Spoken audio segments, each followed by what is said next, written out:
Right now, millions of people just watched two people fake date their way into a real relationship on Prime Video. Off Campus has made the fake dating trope the most talked about romance trope so far of 2026. But The Deal by Elle Kennedy is like a decade old, and it still works better than probably 90% of the fake dating tropes out there. So what is it about this trope that refuses to die? Not that I wanted to, but... And why does the fakest setup produce the most real emotions? That's what we're going to discuss today in Romance Tropes Decoded. Fake dating works because it removes the scariest part about falling in love: admitting that you want to. When it's just for show, the stakes are taken away and you're given permission to do things that you wouldn't do if you thought the feelings were real. You can hold their hand, even kiss them, defend them to your family, notice the way they take their coffee. And because the brain registers it as fake, the brain is also registering it as safe. And when the characters realize that they're not pretending anymore, it's already too late. They're already too deep. The truth is, with fake dating, people are able to let their guard down, even when they think it's up. What starts as a mutually beneficial agreement becomes extremely messy. But that's the thing, is that the characters' brains are not on high alert. They're around someone that they think that they would never be attracted to, that they would never truly want. That is, until they're forced together in some way. That's the thing about romance tropes that a lot of people tend to forget. There are multiple tropes within one main trope, and with fake dating, forced proximity tends to be one of the tropes that it's coupled with. And that forced proximity allows for the characters to get to know each other in ways that they never would have before, because they're not in the same social group, or their job would never allow for it, or in some cases, their school. Not to mention that they are the only people that the other gets to be real around.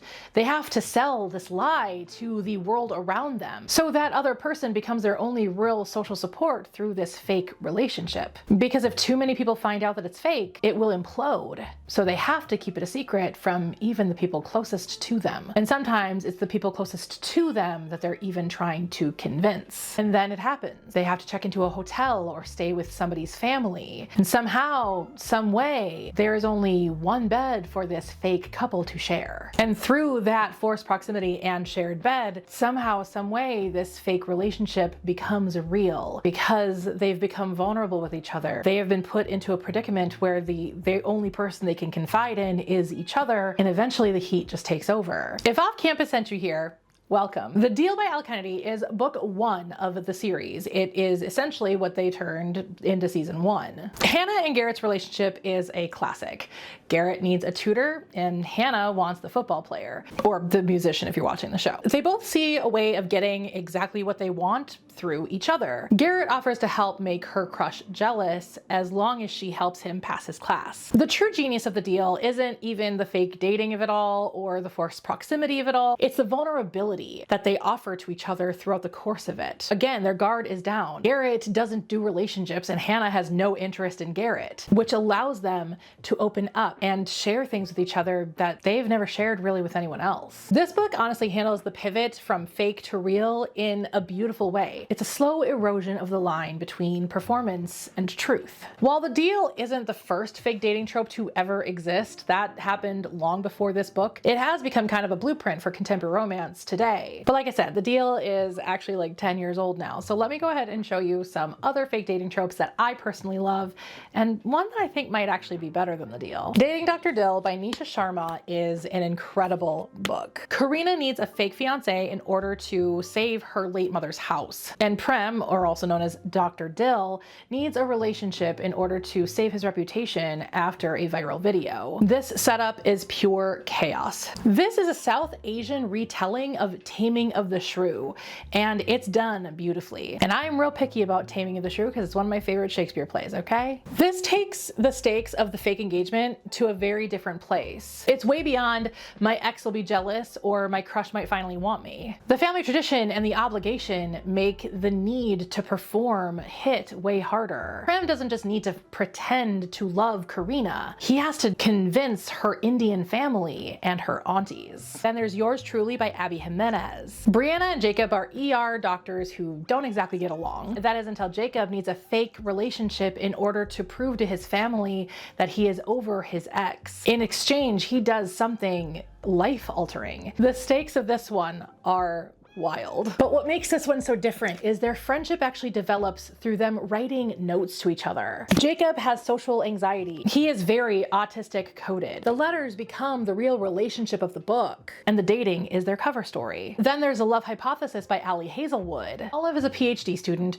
who panic kisses the first guy she sees just to prove to her best friend that she is over her ex. But that guy is Dr. Adam Carlson, one of the most feared professors in the department. Again, they find a mutually beneficial agreement as to why they should be in a fake relationship. And this fake relationship is absurd, and Hazelwood leans into that absurdity, which is what makes it work so well. And what makes this one so different is that they're both in STEM. And when you have two scientists fake dating, it becomes more like a science experiment than a social one. There are rules and hypotheses, data collecting, all of it. But that doesn't make this book dry in any way. It just makes it that much more intriguing. And as the data comes back, the more and more they realize their feelings for each other. These are certainly not the only fake dating tropes that I have ever read or even on my shelf. These just happen to be some of my favorites and the reasons why. And that begs the question,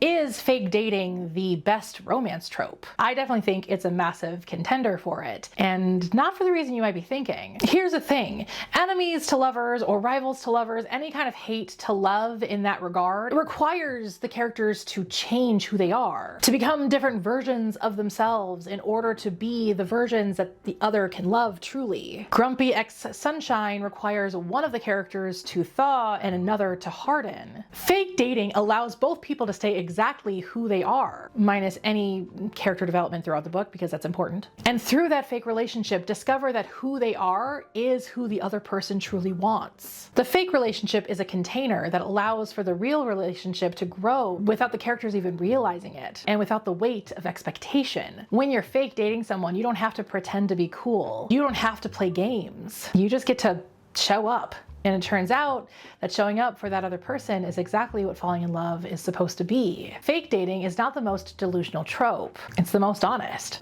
And sometimes the only way to be real is to pretend first. I know that sounds counterintuitive, but you know the old adage, fake it till you make it. Fake dating is having its moment for a reason. In a world where dating is feeling more and more performative, I should know, I'm in the dating pool, there is something deeply satisfying about watching two people perform their way into something real. Off Campus gave this trope a Prime Video spotlight, but there's a whole world of books out there that have been doing this trope for a very long time. So, have you watched Off Campus, and did that send you to the deal, or did the deal send you to watch Off Campus? Let me know in the comments. And what is your favorite fake dating trope that's not on my list?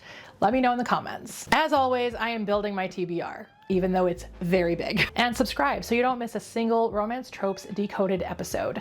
And I'll see you all next week. Bye!